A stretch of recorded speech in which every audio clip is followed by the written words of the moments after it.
السلام علیکم۔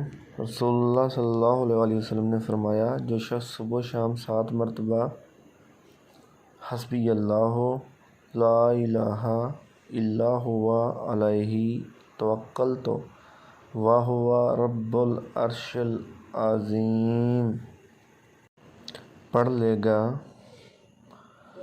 تو اللہ تعالیٰ اس کے دنیا اور آخرت کے ہر غم کے لیے کافی ہو جائے گا۔ برائے مہربانی جن لوگوں نے ہمارا چینل قرآن وظائف 786 ابھی تک سبسکرائب نہیں کیا اور سبسکرائب کر لیں۔ السلام علیکم۔ رسول اللہ صلی اللہ علیہ وسلم نے فرمایا، جو شخص صبح و شام 7 مرتبہ حسبی اللہ لا الہ الا هو علیہ توکلت وہو رب العرش العظیم پڑھ لے گا تو اللہ تعالیٰ اس کے دنیا اور آخرت کے ہر غم کے لیے کافی ہو جائے گا۔ برائے مہربانی جن لوگوں نے ہمارا چینل قرآن وظائف 786 ابھی تک سبسکرائب نہیں کیا اور سبسکرائب کر لیں۔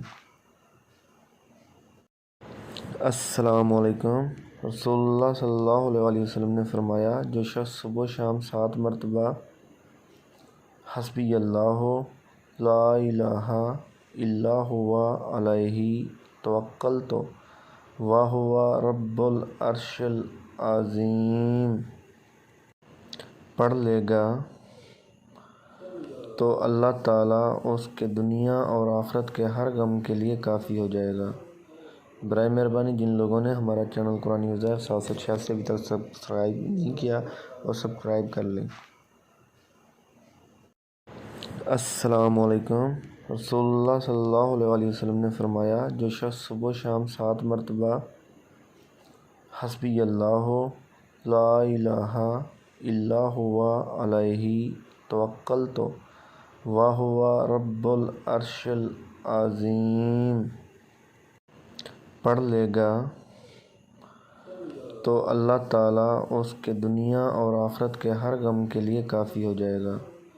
برائے مہربانی جن لوگوں نے ہمارا چینل قرآن وظائف 786 ابھی تک سبسکرائب نہیں کیا اور سبسکرائب کر لیں۔